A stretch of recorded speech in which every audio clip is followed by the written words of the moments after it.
नमस्कार मेरे प्यारे साथियों, शिक्षा जगत एकेडमी के इस डिजिटल प्लेटफॉर्म पे आप सभी विद्यार्थियों का स्वागत है।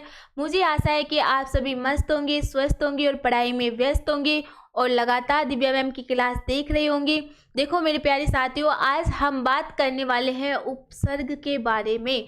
देखो एक बात आप सभी विद्यार्थी अच्छे से ध्यान में रखना कि कोई भी ऐसी चीज़ नहीं है, कोई भी ऐसा काम नहीं है जो हम कर नहीं सकते, लेकिन किसी भी काम को करने के लिए हमें मेहनत तो करनी पड़ेगी, हमें अभ्यास तो करना पड़ेगा, हमें जितना हो सके उतना सेक्रीफाइस करना होगा, तभी तो जाके हम किसी चीज़ को प्राप्त कर सकते हैं। अगर हम ये सोचें कि हमें बैठे बैठे सारी चीज़ें मिल जाए तो ऐसा तो मुमकिन नहीं है, क्योंकि भगवान तो इतने हैं कि भगवान के कहने पे तो कुछ भी हो सकता है, लेकिन बिना मेहनत के तो भगवान को भी कुछ नहीं मिला। तो बेटा हम तो मनुष्य हैं, हम जब तक अपना कर्म नहीं करेंगे तब तक हमें कुछ प्राप्त हो सकता है? भला नहीं हो सकता ना। तो देखो उपसर्ग ऐसे समझो तो बहुत ही कठिन टॉपिक है। कब तक है? जब तक हम उसको समझ ना जाए। लेकिन अगर हमने उपसर्ग को बहुत आसान तरीके से समझ लिया या हमने जान लिया कि उपसर्ग होते क्या है, उपसर्ग कहाँ किसे जाता है ना, किस प्रकार शब्दों में उपसर्गों का प्रयोग किया जाता है, अगर इसे तुमने आसान तरीके से और अच्छे से मैम की क्लास आपने अच्छे से ली तो आप बहुत अच्छे से समझ सकते हो और बहुत अच्छे से उपसर्ग से संबंधित क्वेश्चंस को हल कर सकते हो। ठीक है, तो आज हम बात कर लेते हैं उपसर्ग के बारे में। देखो इसमें हम जानेंगे कि उपसर्ग शब्द का विच्छेद क्या होता है, इसके साथ ही उपसर्ग का अर्थ, परिभाषा, उपसर्ग शब्दांश है ना, इसके साथ ही है कि उपसर्ग का प्रयोग किसके साथ किया जाता है, उपसर्ग के प्रकार, अन्य महत्वपूर्ण बिंदु, ये सारी चीजें हम जानेंगे उपसर्ग से संबंधित। ठीक है, तो बस इसी प्रकार आप सभी जुड़े रहिए, हम साथ में साथ पूरी हिंदी व्याकरण ऐसे कंप्लीट कर लेंगे कि पता ही नहीं चलेगा। देखो अब हम बात कर लेते हैं सबसे पहले उपसर्ग शब्द का विच्छेद। क्या? उपसर्ग शब्द का विच्छेद। देखो उपसर्ग शब्द दो शब्दों से मिलकर बना हुआ है, उप धन सर्ग। देखो उप का मतलब क्या होता है? उप का मतलब होता है क्या? समीप।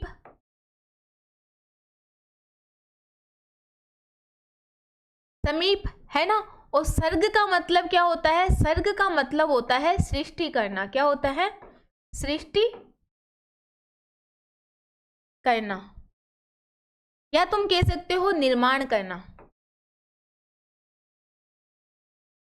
निर्माण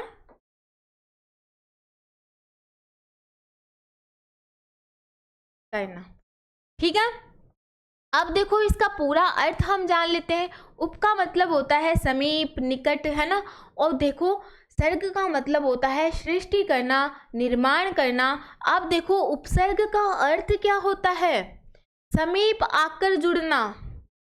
समीप आकर क्या करना? जुड़ना, मतलब किसी शब्द से जुड़कर उसको अर्थ देना। अब देखो उपसर्ग की परिभाषा क्या होती है, अब हम जान लेते हैं कि उपसर्ग जो है वो किसे कहा जाता है। ठीक है, तो देखो उपसर्ग किसे कहा जाता है? ऐसे शब्दांश जिसका स्वतंत्र रूप में अर्थ नहीं होता, है ना, पर किसी शब्द के पूर्व में, आदि में, आरंभ में पहले जुड़ते हैं, तब उस शब्द के अर्थ में परिवर्तन करते हैं तथा अर्थ में विशिष्टता लाते हैं, उसे उपसर्ग कहते हैं।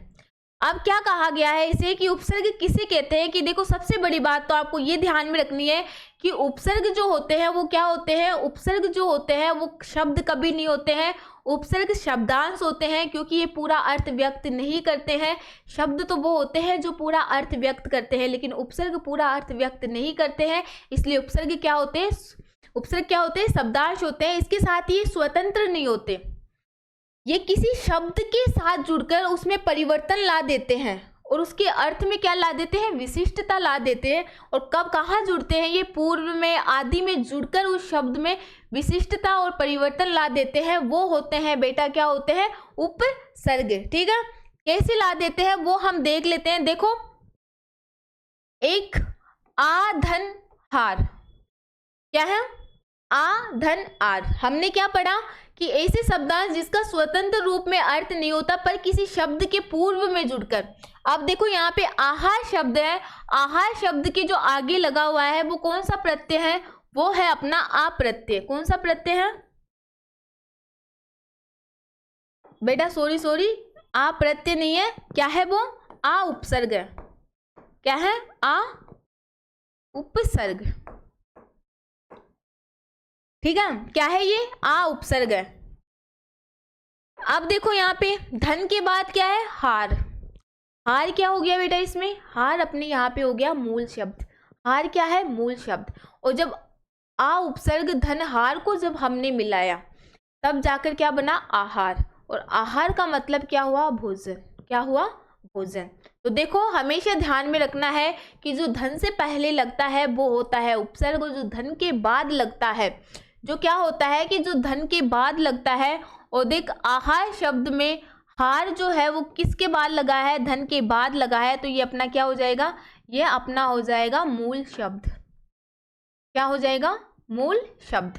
उसके बाद देखो दूसरा उदाहरण हम देख लेते हैं। देखो दूसरा उदाहरण क्या है अपना, प्र धन हार। अब प्र क्या है इसमें, प्र जो है अपना उपसर्ग है और कहाँ लग रहा है, आगे। ठीक है, और प्र हार, हार क्या है इसमें, हार क्या है बेटा अपना, हार क्या है इसमें, हार है अपना मूल शब्द। क्या है, मूल शब्द।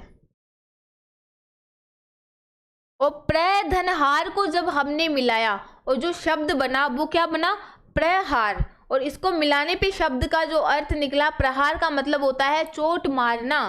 क्या होता है कि जब हम किसी पे प्रहार करते हैं तो वो क्या होते हैं, जब उसके प्रहार करेंगे तो ऑब्वियसली उसकी चोट लगेगी ना, तो हम क्या करते हैं, उसको चोट मारते हैं ना। तो इसका मतलब क्या होता है, चोट मारना। उसके बाद देखो उप धन हार।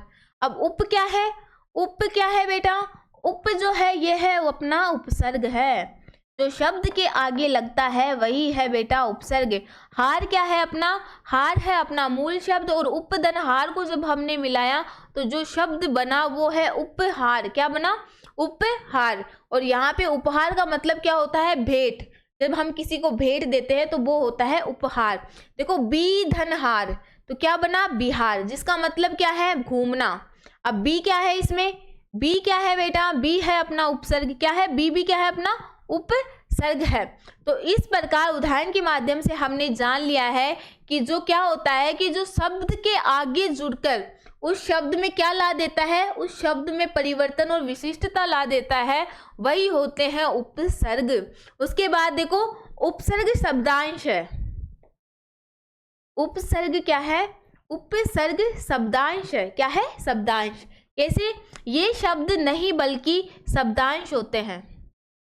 क्या होते हैं, ये शब्द नहीं होते, ये शब्दांश होते हैं। शब्द का छोटा टुकड़ा जिसका और खंड नहीं किया जा सके वो होते हैं शब्दांश। मतलब शब्द के हम टुकड़े कर सकते हैं लेकिन शब्द का ये छोटा टुकड़ा होते हैं जिसके हम और टुकड़े नहीं कर सकते, वो होते हैं अपने शब्दांश। और हम कहें तो क्या कि जिसका कोई अर्थ नहीं निकलता ना, वो होते हैं क्या, शब्दांश। ठीक है, तो उपसर्ग क्या होते हैं, पूरे अर्थ को क्या नहीं कर सकते हैं, व्यक्त नहीं करते हैं, इसलिए वो होते हैं शब्दांश। अब देखो उपसर्ग का प्रयोग किसके साथ है ना। अब हमें ये भी जानना है, एग्जाम में पूछा जा सकता है कि उपसर्ग का प्रयोग किसके साथ किया जाता है। उपसर्ग का प्रयोग विकारी शब्दों के साथ किया जाता है या फिर अविकारी शब्दों के साथ किया जाता है, तो वो हम देख लेते हैं। देखो इनका प्रयोग केवल विकारी शब्द कौन कौन से हैं, संज्ञा, सर्वनाम, विशेषण और क्रिया। कितने होते हैं, ये 4 होते हैं। ठीक है, शब्दों के साथ होता है। एक बात आपको ये ध्यान में रखनी है कि उपसर्ग का जो प्रयोग होता है वो हमेशा आपको ध्यान में रखना है विकारी शब्दों के साथ होता है। और विकारी शब्द कितने होते हैं, 4 होते हैं। और जो 4 विकारी शब्द होते हैं वो कौन कौन से होते हैं, संज्ञा, सर्वनाम, विशेषण और क्रिया। ठीक है, पूछा भी जाता है इस प्रकार से क्वेश्चन। और जैसे कि हम उदाहरण के माध्यम से देखो, धन से पहले उपसर्ग, बीच में विकारी और उसके बाद प्रत्यय। ठीक है, चलिए आगे। अब देखो बेटा आगे, अब हम जान लेते हैं अन्य महत्वपूर्ण बिंदु। उपसर्ग से संबंधित जो अन्य महत्वपूर्ण बिंदु है जो आप सभी विद्यार्थियों को ध्यान में रखना चाहिए वो भी हम बात कर लेते हैं।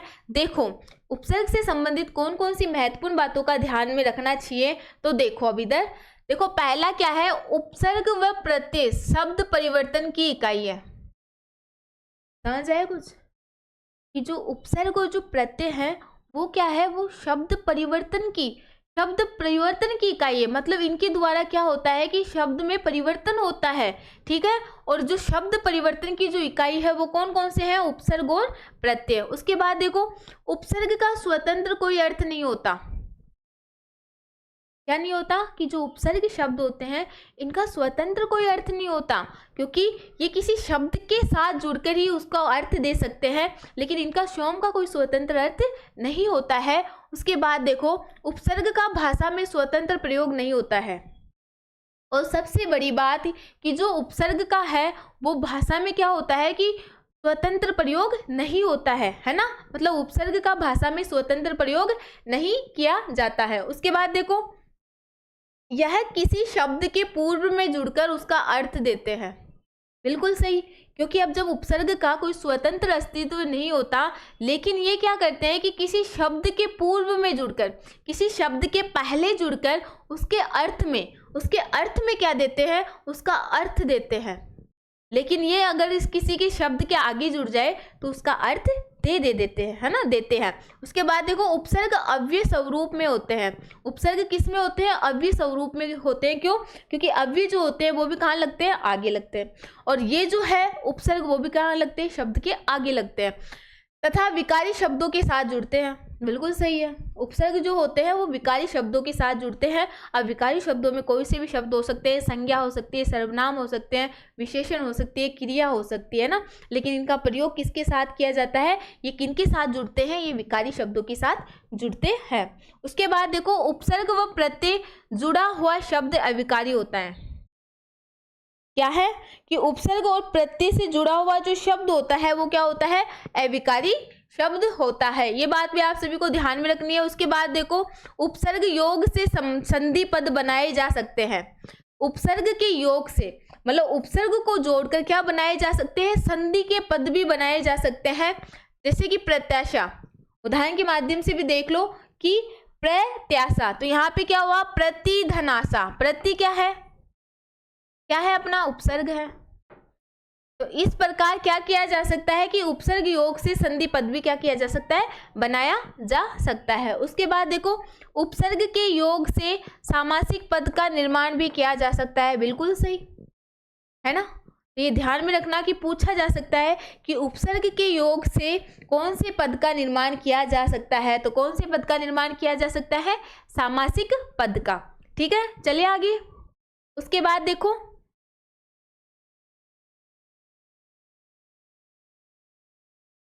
अब देखो बेटा कि उपसर्ग कैसे जुड़ते हैं, ये भी अब हम जान लेते हैं कि जो उपसर्ग है वो कैसे जुड़ते हैं। तो देखो उपसर्ग जुड़ते हैं किन किन से, संधि, समास और संयोग।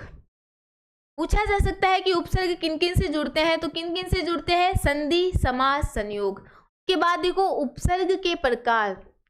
देखो बेटा उपसर्ग के भी प्रकार होते हैं, तो ध्यान में रखना कि उपसर्ग के जो प्रकार होते हैं वो कितने होते हैं, उपसर्ग के 3 प्रकार होते हैं। 3 प्रकार कौन कौन से होते हैं, देखो पहला जो है अपना वो है संस्कृत, है ना। संस्कृत मूल भाषा के उपसर्ग जिनकी संख्या कितनी होती है, 22 होती है। कितनी होती है, 22। उसके बाद देखो हिंदी के उपसर्गों की जो संख्या होती है वो कितनी होती है, 22। और एक अपने होते हैं विदेशी उपसर्ग, ठीक है। उसके बाद देखो आगे, सबसे पहले देखो संस्कृत भाषा के उपसर्ग जो कितने होते हैं, 22 होते हैं। अब देखो हम इसे एक बहुत व्यवस्थित तरीके से याद करेंगे, बहुत व्यवस्थित तरीके से, ताकि आप इसे भूल ना पाओ। देखो सबसे पहले हम देखेंगे कि जो संस्कृत के जो उपसर्ग है, पी पर जो उपसर्ग आ रहे हैं, पै पर जो उपसर्ग आ रहे हैं वो कितने हैं, 4 उपसर्ग है। ये ध्यान में रखना कि पी है और पी पर जो उपसर्ग आ रहे हैं वो कितने आ रहे हैं, 4 है। कौन कौन से हैं, पर, परा, परी और प्रति। ये 4 उपसर्ग है जो क्या है, पै अक्षर से बने हुए हैं ना, पै से इनकी शुरुआत होती है। उसके बाद देखो ए से जुड़े हुए कितने हैं? 7 उपसर्ग। कौन कौन से? अति, अधि, अनु, औ, अप, अपि, अभि। ठीक है। अब देखो ए से जो संबंधित है वो कितना है? 1 उपसर्ग। कितने? 1 उपसर्ग है ना। 1 क्या है? आ उपसर्ग। उसके बाद देखो एन से संबंधित जो उपसर्ग है वो कितने हैं? 3 है। कौन कौन से? नी, निर, निस। उसके बाद डी से संबंधित 2 उपसर्ग है। कौन कौन से हैं? दुर, दुस। उ से संबंधित भी 2 उपसर्ग है। उद, उत, उप। ठीक है। उसके बाद देखो उद और उत, तुम कहोगे 3 है। तो बेटा एक बात ध्यान में रखना, कुछ है विद्वान जो उद को उपसर्ग मानते हैं, कुछ उत को मानते हैं, तो दोनों क्या है? एक है ना। उसके बाद में है उप उपसर्ग। क्या? उप उपसर्ग। उसके बाद देखो एस से संबंधित जो उपसर्ग है वो कितने हैं? 2 उपसर्ग है। कितने उपसर्ग है बेटा? 2 उपसर्ग है। कौन कौन से है? देखो सु और सम। उसके बाद देखो वी से संबंधित जो उपसर्ग है वो कितने हैं बेटा? 1 उपसर्ग है, और वो क्या है? वी है। ठीक है। चलिए आगे। अब देखो आगे चलते हैं मूल उपसर्ग पे। इनका खुद का स्वतंत्र अर्थ नहीं होता है। मूल जो उपसर्ग होते हैं, मूल उपसर्गों का क्या होता है कि इनका खुद का क्या नहीं होता? इनका खुद का स्वतंत्र अस्तित्व नहीं होता है। उसके बाद देखो यह शब्द के अनुसार अपना अर्थ देते हैं। मतलब मूल उपसर्गों का अपना स्वतंत्र अस्तित्व नहीं होता और ये शब्द के अनुसार क्या देते हैं? अपना अर्थ देते हैं। और देखो अर्थात ये संभावित अर्थ देते हैं। मतलब ये शब्द के अनुसार अर्थ देते हैं, इनका कोई स्वतंत्र अस्तित्व नहीं होता और ये क्या करते हैं? संभावित अर्थ देते हैं। उसके बाद देखो, उसके बाद आ जाते हैं कैसे, देखो देख लेते हैं। पहले हम देख लेते हैं कि मूल उपसर्ग है उसमें पहले हम बात कर लेते हैं वी उपसर्ग के बारे में। कौन से उपसर्ग के बारे में? वी। देखो इसमें क्या है? वियोग। कौन सा शब्द है? वियोग। जो कौन से उपसर्ग से मिलकर बना हुआ है? वी धन योग। वी धन योग। वी क्या है? इसमें उपसर्ग है। क्या है? उपसर्ग। और योग क्या है? मूल शब्द है। क्या है? मूल शब्द। अब इसी प्रकार देखो विक्षक। विक्षक में क्या है? वी उपसर्ग और इक्षक क्या है? मूल शब्द। ये क्या है? वी उपसर्ग से बने हुए शब्द है। उसके बाद देखो व्याम। इसमें क्या है? वी जो है ये अपना क्या है? उपसर्ग है। आयाम क्या है? ये अपना है मूल शब्द। ठीक है। उसके बाद देखो अभी। अब अभी जो शब्द है, अभी शब्द नहीं है बेटा, अभी उपसर्ग है। अभी उपसर्ग से कैसे शब्द बनते हैं वो देख लेते हैं। देखो एक शब्द है अभिराम। क्या है? अभिराम। अब अभिराम में जो जब हम इसको क्या करते हैं, इस शब्द को जब हम तोड़ते हैं तो क्या बनता है? अभिधन राम। तो अभी क्या है? इसमें अभी जो है उपसर्ग है, राम क्या है? इसमें मूल शब्द। उसके बाद देखो अभिष्ट। अभिष्ट में क्या है? अभी क्या है? अभी जो है अपना उपसर्ग है और इष्ट क्या है? मूल शब्द है। देखो अभिषेक। अभिषेक में क्या है? अभी उपसर्ग है और शेक क्या है? मूल शब्द है। अभी क्या है? अपना उपसर्ग और शेक क्या है? मूल शब्द। इस प्रकार उपसर्ग होते हैं जो शब्द के आगे जुड़कर उसके अर्थ में क्या लाते हैं? विशिष्टता लाते हैं, परिवर्तन लाते हैं। चलते हैं आगे और उपसर्ग देख लेते हैं। देखो वी उपसर्ग हमने देख लिया, अभी उपसर्ग हमने देख लिया। अब हम आ जाते हैं किस पे? प्रति उपसर्ग पे। अब देखो प्रति जो उपसर्ग है किस प्रकार शब्दों के पूर्व में जुड़कर उनके अर्थ में परिवर्तन लाता है वो देख लेते हैं। देखो एक शब्द है प्रतिज्ञा। जब इस प्रतिज्ञा शब्द को हम क्या करते हैं, इसको जब हम तोड़ते हैं तो क्या बनता है? प्रतिधन ज्ञा। अब प्रति क्या है? इसमें ये है अपना उपसर्ग। ठीक है। और क्या है? शब्द के पूर्व में। और ज्ञा क्या है? इसमें ज्ञा जो है वो है अपना मूल शब्द। उसी प्रकार देखो प्रतीक्षा। प्रति क्या है? इसमें उपसर्ग है और इच्छा क्या है? इसमें मूल शब्द है। इसी प्रकार देखो प्रत्याशा, प्रतिधन आशा, ये किससे बने हुए हैं? ये प्रति उपसर्ग से बने हुए शब्द है। इसी प्रकार परि उपसर्ग में देख लेते हैं। देखो परिज्ञान। तो परिज्ञान का जब हम क्या करते हैं, इसको जब हम तोड़ते हैं तो क्या बनता है? परिधन ज्ञान। परि क्या हो गया? इसमें उपसर्ग जो कहाँ लग रहा है? पूर्व में मतलब पहले लग रहा है, शब्द से पहले आ रहा है, तो वो परि क्या है, उपसर्ग। देखो परीक्षण, परीक्षण में क्या है, परिधन इक्षण, तो परि क्या हो गया, ऑप्शन, इक्षण क्या हो गया, अपना मूल शब्द। देखो पर्याय, पर्याय में क्या है, परि उपसर्ग है, और आय क्या हो गया, अपना मूल शब्द। क्या हो गया, मूल शब्द।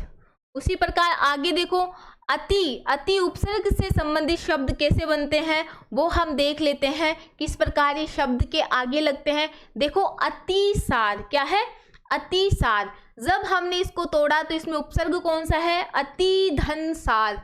अति जो है इसमें ये क्या है, अति जो है ये है अपना क्या, उपसर्ग। सार क्या है, मूल शब्द। इसी प्रकार देखो अतीन्द्रिय, तो इसमें क्या है, अति है, क्या है अपना, पूर्व पद है, पूर्व पद तो है लेकिन क्या है बेटा, उपसर्ग है, क्या है, उपसर्ग, ठीक है। और इंद्रिय क्या हो गया, मूल शब्द, क्या हो गया, मूल शब्द।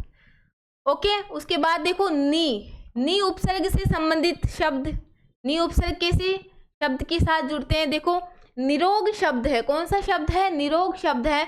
तो देखो जब हमने इसको तोड़ा तो क्या हुआ, नि है धन रोग। उसी प्रकार न्याय, न्याय का क्या हुआ, नि धन आय। उसी प्रकार सु से संबंधित उपसर्ग हम देख लेते हैं कि सु उपसर्ग कैसे लगते हैं शब्दों के आगे। तो देखो सुपुत्र, जब इस सुपुत्र को हम तोड़ेंगे तो क्या होगा, सुधन पुत्र, क्या होगा, सुधन पुत्र। अब जो सु है इसमें, सु है ये अपना क्या है, उपसर्ग है, क्या है, उपसर्ग,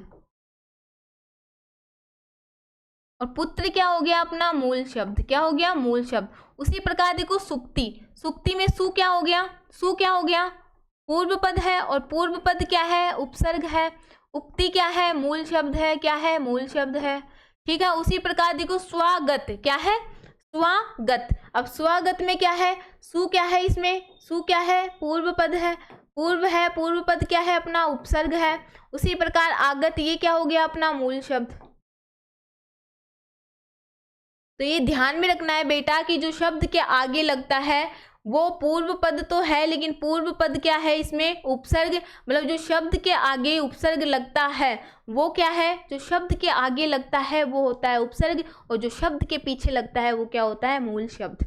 उसी प्रकार देखो अनु, अनु उपसर्ग में देख लेते हैं, अनुदान शब्द है, क्या है, अनुदान शब्द है। और अनुदान शब्द में जब अनुधन दान किया तो अनु अपना क्या हो गया, उपसर्ग, और पहला पद क्या है इसमें, उपसर्ग है, दूसरा क्या है, मूल शब्द है, क्या है, मूल शब्द है, ठीक है। इसी प्रकार देखो अन्वय, इसमें क्या है, अनुधन अय, क्या हो गया, ये उपसर्ग हो गया, अनु क्या है, उपसर्ग है, अय क्या है बेटा, मूल शब्द है, क्या है, मूल शब्द है, ठीक है। उसी प्रकार देख लेते हैं परा, देखो परा, अब ये क्या है, परा उपसर्ग। अब परा उपसर्ग से संबंधित शब्द देख लेते हैं। देखो पराजय, पराजय शब्द है, जब हमने इसको तोड़ा तो परा क्या है इसमें, परा जो है ये है अपना बेटा उपसर्ग, पूर्व पद क्या होता है, उपसर्ग, जे क्या है इसमें, मूल शब्द है, क्या है, मूल शब्द। उसी प्रकार देखो परास्त, परास्त में क्या है, पर क्या है, उपसर्ग है, पर क्या है, उपसर्ग। अस्त क्या है, अस्त जो है वो है अपना मूल शब्द, क्या है, मूल शब्द। उसी प्रकार देखो आ संबंधित, आ प्रत्यय है, आ प्रत्यय में किस प्रकार आ शब्द के आगे जुड़ता है, देखो आ जन्म, क्या है, आ जन्म है ना, आ जन्म, तो इसका क्या होगा, आ धन जन्म। आ क्या है, उपसर्ग है, जन्म के आगे जुड़ा, बात हो गई किसकी, आ जन्म की, क्या है, जन्म, मूल शब्द है, मूल शब्द है। इसी प्रकार देखो आच्छादन, क्या है, आच्छादन। अब देखो आच्छादन में क्या है, आच्छादन में आ क्या है, आ क्या है बेटा, अपना उपसर्ग है, और छादन क्या है, अपना मूल शब्द है, क्या है, मूल शब्द, ठीक है। उसी प्रकार देखो अप उपसर्ग से संबंधित देख लेते हैं, अप उपसर्ग से संबंधित उदाहरण देख लेते हैं। देखो अपकृश, क्या है, अपकृश, जब हमने इसको तोड़ा तो क्या बना, अपधन कृश। अप क्या है बेटा, अपना उपसर्ग है, अप क्या है, उपसर्ग है, कृश क्या है, मूल शब्द है, क्या है, मूल शब्द है। इसी प्रकार देखो अपंग, अपंग में अप क्या है, अप है अपना उपसर्ग, क्या है, उपसर्ग। अंग क्या है? अंग है अपना मूल शब्द। क्या है? मूल शब्द। उसी प्रकार देखो अपेक्षा। अपेक्षा शब्द को जब हमने तोड़ा तो इसमें अप क्या है? अप है अपना क्या? उपसर्ग। जो शब्द के आगे लगता है वही होता है उपसर्ग। इच्छा क्या है? इसमें इच्छा अपना है मूल शब्द। क्या है? मूल शब्द। ठीक है। उसी प्रकार हम देख लेते हैं कि जो उप उपसर्ग है, उप उपसर्ग से संबंधित शब्द कैसे बनते हैं वो भी हम देख लेते हैं। देखो उपमान क्या है? उपमान। अब उपमान शब्द को जब हमने तोड़ा तो देखो जब तोड़ते हैं तो क्या होता है? उपधनमान। तो उप क्या हो गया बेटा? इसमें उपसर्ग हो गया। क्या हो गया? उपसर्ग। मान क्या है? इसमें मूल शब्द। क्या है? मूल शब्द। उसी प्रकार देखो उपस्थित शब्द है। क्या? उपस्थित। उपस्थित शब्द में क्या हुआ? उप जो है ये क्या है? उपसर्ग है। और अस्तित्व ये क्या है? अपना मूल शब्द है। ठीक है। उसी प्रकार देखो उपेक्षा। उपेक्षा में उप क्या है? उप है अपना उपसर्ग। क्या है? उपसर्ग। और इच्छा क्या है? ये है अपना मूल शब्द। क्या है?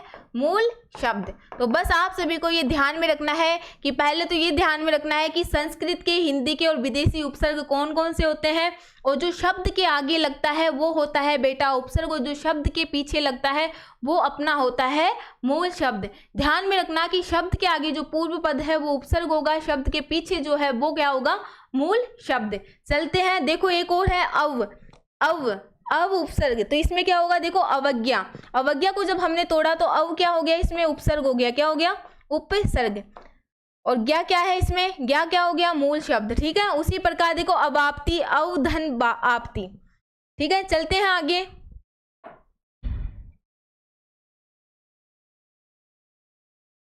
अब आ जाते हैं बेटा, आ गए हम, आना पड़ेगा, करना पड़ेगा, नहीं करेंगे तो बेटा कहाँ जाएंगे? जरूरी है करना, है ना? देखो कर लेते हैं, कोई बात नहीं। अब देखो, अब है अपना कौन सा? अपी उपसर्ग। कौन सा उपसर्ग है? अपी उपसर्ग। देखो अपी उपसर्ग। अपी उपसर्ग में, अपी उपसर्ग जब शब्द के साथ जुड़ता है तो क्या है? देखो अपी से संबंधित उदाहरण, अपिधान। क्या है? अपिधान।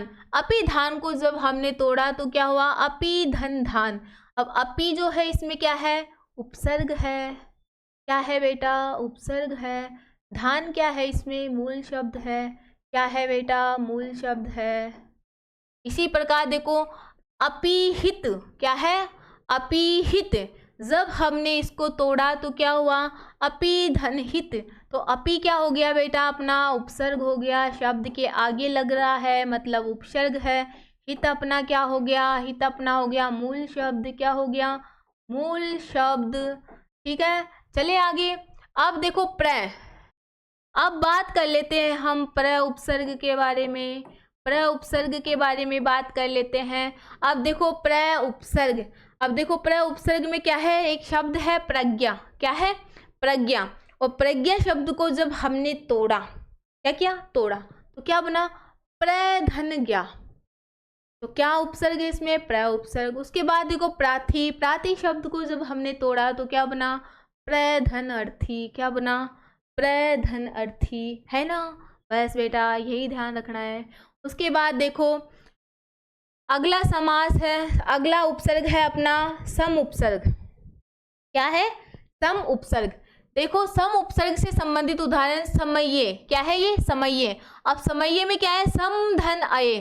सम क्या है? उपसर्ग है। क्या है? उपसर्ग है, क्योंकि शब्द के आगे जुड़ रहा है, शब्द के पूर्व में जुड़ रहा है। अये क्या है बेटा? अपना मूल शब्द है। क्या है? मूल शब्द है। इसी प्रकार देखो सम्मान। क्या है? सम्मान। मतलब सम्मान शब्द भी ऐसा है जिसमें कौन सा उपसर्ग जुड़ा हुआ है? सम उपसर्ग धन आन। तो इसमें सम क्या हो गया बेटा? उपसर्ग हो गया। सम्मान शब्द में कौन सा उपसर्ग लगा हुआ है? सम उपसर्ग लगा हुआ है। इसी प्रकार आगे देखो समाचार। समाचार में देखो सम उपसर्ग है बेटा। अगर तुम्हारे सामने आए तो समझ जाना कि समाचार शब्द में कौन सा उपसर्ग है बेटा? समाचार शब्द में सम उपसर्ग है। आचार अपना क्या हो गया? मूल शब्द। क्या हो गया? मूल शब्द। ठीक है। चले आगे। अब देखो कुछ इंपॉर्टेंट है, जानना जरूरी है ना? तो जान लेते हैं। अब देखो मेरे बेटा, क्षय के बाद योजक संयोग, संयोग देखो क्या होता है, कैसे क्षय के बाद योजक या फिर धन, क्या हुआ, संयोग शब्द को, संयोग जो शब्द है वो कितने शब्दों से मिलकर बना हुआ है, 2 शब्दों से, सम धन योग। तो देख संयोग में भी क्या है, सम उपसर्ग है, क्या है, सम उपसर्ग। देखो इधर संकल्प, संकल्प शब्द को जब हमने तोड़ा तो क्या हुआ, सम धन कल्प, तो कौन सा उपसर्ग है इसमें भी है अपना सम उपसर्ग। कंप्लीट। यहाँ तक जो महत्वपूर्ण थे, जो चीजें थी वो सारी हमने यहाँ तक जानी। अब हम बात कर लेते हैं उत और उद उपसर्ग के बारे में, जो कई विद्यार्थियों में बहुत ही ज़्यादा कन्फ्यूज़न भी रहता है, और इसी कन्फ्यूज़न को आज हम इस क्लास में दूर करेंगे, ताकि आगे विद्यार्थियों को इतना सा क्या छोटा सा डाउट भी ना रहना चाहिए, है ना। देखो अब हम देख लेते हैं उत और उद उपसर्ग। देखो कुछ भाषाविद उत उपसर्ग मानते हैं, है ना भाई, कुछ भाषाविद तो ऐसे हैं कि जो उत उपसर्ग को मानते हैं और कुछ उद उपसर्ग मानते हैं, पर अधिकांश भाषाविद उत उपसर्ग मानते हैं। समझ में आया, मतलब कुछ भाषाविद तो ऐसे हैं जो उत उपसर्ग को मानते हैं और कुछ भाषाविद ऐसे हैं जो उद उपसर्ग को मानते हैं। लेकिन सबसे बड़ी बात इसमें है कि अधिकतर जो भाषाविद है वो कौन से उपसर्ग को मानते हैं, अधिकतर जो भाषाविद है वो मानते हैं उत उपसर्ग को। तो आज हम उदाहरण के माध्यम से देख लेते हैं उत और उद उपसर्ग। तो देखो उदाहरण के माध्यम से हम जान लेते हैं, क्योंकि बेटा जानना तो जरूरी है। तुम्हारी मैम पानी पी ले, है ना।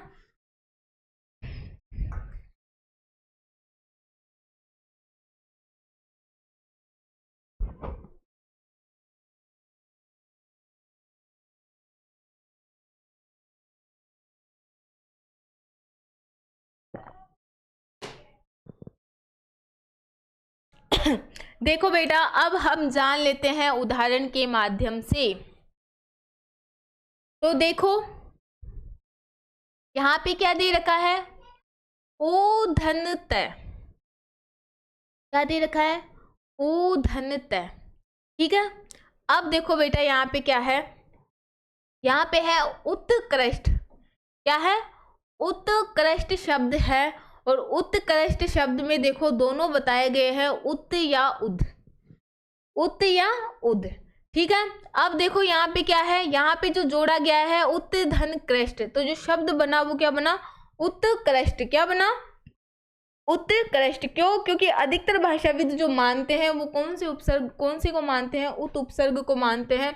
उसी प्रकार देखो इधर है ओ धन द, पहले तो ओ धन तय का मेल हुआ था, अब ओ धन इसका द का मेल हो रहा है। तो यहाँ पे देखो क्या होगा बेटा, यहाँ पर जो शब्द बनेगा वो क्या बनेगा, उद्भव। उसी प्रकार देखो उत धन उद दोनों दिए गए, और यहाँ पे क्या है, भव, तो इन दोनों को मिलाकर जो शब्द बना है वही अपना क्या बना है, उद्भव। क्योंकि पहले हमने ऊ धन तय से संबंधित नियम माना, जिसमें क्या है, उत्कृष्ट शब्द है, जिसमें हमने क्या किया, उत धन कृष्ट, तो यहाँ पे शब्द बना, यहाँ पे हमने क्या लगाया, तय लगाया। लेकिन यहाँ पे जब आए तो अब यहाँ पे हम कौन सी की बात कर रहे हैं, यहाँ पे ऊ धन द की हम बात कर रहे हैं, मतलब यहाँ पे हमने तय वाला लगाया, यहाँ पे हम द वाला लगा रहे हैं, और जो शब्द बनेगा वो उद्भव बनेगा। कैसे, तो देखो यहाँ पे उद धन भव, तो जो शब्द बना अपना वो क्या बना, उद्भव, ठीक है। उसी प्रकार देखो यहाँ पे फिर ऊ धन द, तो देखो यहाँ पे क्या है, उद धन आए, मतलब यहाँ पे क्या उत नहीं लगाया गया, यहाँ पे है ड, मतलब यहाँ पे ये बताया गया है कि कुछ शब्द ऐसे हैं जिसमें उद उपसर्ग लगाया गया है, और कुछ शब्द ऐसे हैं जिसमें उत उपसर्ग लगा हुआ है। तो देखो उद धन आए जब हम करते हैं तो जो शब्द बनता है वो क्या बनता है, उदे। उसी प्रकार देखो अब ऊ धन च से संबंधित, ऊ धन च से संबंधित जोड़े भी हम देख लेते हैं। देखो इसमें क्या होता है कि देखो उत धन चारण, क्या है, उत धन चारण, मतलब पहले का, समझ में आया, समझ में आया बेटा, यहाँ कुछ समझ आया। यहाँ पे क्या है कि यहाँ पे जो द और तय, यहाँ पे क्या है, परिवर्तन हो गया, मतलब जहाँ पे तय या द था वहां पे छ बन गया, और जो शब्द बना वो क्या बना, उच्चारण, क्या बना, उच्चारण। उसी प्रकार ऊ धन च का देख लेते हैं, उच्छासन, इसमें क्या है, उत धन शासन, तो जो शब्द बना वो क्या बना, उच्चासन, मतलब यहाँ पे क्या बन गया, अब च जुड़ गया अब यहाँ पे, ठीक है ना। उसी प्रकार देखो उ धन ज का देख लो, उज्ज्वल शब्द कैसे बना, उत धन ज्वल या उद धन ज्वल, तो जो शब्द बना वो क्या बना, उज्ज्वल, ठीक है बेटा। तो उत और उद दोनों ही उपसर्ग है ना भाई। अधिकतर तो उत को माना जाता है, लेकिन कुछ भाषाविद उद को भी उपसर्ग मानते हैं और कुछ उत को भी मानते हैं। तो बेटा ये सारी बातें ध्यान में रखनी है। उसके बाद देखते हैं दुर, दुर दुर दुर है ना, दुर उपसर्ग के बारे में अब हम जान लेते हैं ना बेटा। वो वाला दुर मत समझ लेना कि घर पे कुत्ता आता है फिर कहते हैं दुर दुर है ना, दूर हट है ना, तो बेटा दुर उपसर्ग है ना। अब देखो दुर उपसर्ग में क्या होता है, देखो दुर उपसर्ग डू या डू के आगे र या रेफ र मिले तो उसमें उपसर्ग प्राय दुर होता है। क्या होता है, दुर उपसर्ग होता है। पहले चरण में संधि हुआ, दूसरे चरण में उपसर्ग यदि दोनों विकल्प में हो तो संधि रूप को वरीयता मिलती है। अगर दोनों रूप में हो तो किसको वरीयता मिलती है बेटा, संधि को मिलती है। कैसे मिलती है, देखो पहले समझने की कोशिश करो। यहाँ पे दिया गया है डू या डू के आगे क्या हो, र या रेफ र मिले तो उसमें उपसर्ग प्राय दुर होता है। इनमें क्या होगा, उपसर्ग जो होगा वो प्राय क्या होगा, दुर होगा। लेकिन पहले चरण में संधि व दूसरे चरण में उपसर्ग, पहले चरण में अगर क्या हुई, संधि हुई, और दूसरे चरण में क्या हुआ, उपसर्ग हुआ, तो यदि फिर क्या होगा, दोनों विकल्प में हो तो संधि रूप को वरीयता मिलेगी। किसको मिलेगी, संधि रूप को वरीयता मिलेगी। कैसे, देखो पहला चरण जिसका संधि रूप हम जान लेते हैं। पहले चरण में क्या होगा, संधि रूप। कैसे, देखो दुर्व्यवस्था, क्या है, दुर्व्यवस्था, इसका क्या है, दुहै धन अवस्था। इसी प्रकार देखो दुराचार, दुहै धन आचार। इसी प्रकार देखो दुर्दशा, दुहै धन दशा। दुर्योधन, दुहै धन योधन। तो ये क्या है, ये जो उदाहरण है वो क्या है, प्रथम चरण में जो काम कर रहे हैं ये किसका कर रहे हैं, संधि का। किसका कर रहे हैं, संधि का। उसी प्रकार अब दूसरे चरण में आ जाओ, दूसरा चरण। अब इसमें क्या है, अगर उपसर्ग दूर उपसर्ग लग रहा है तो ये किसका काम करेगा, उपसर्ग का। कैसे, देखो दुर्वस्था, क्या है, दुर्वस्था। तो जब हमने इसको तोड़ा तो क्या हुआ, दुर्धन अवस्था।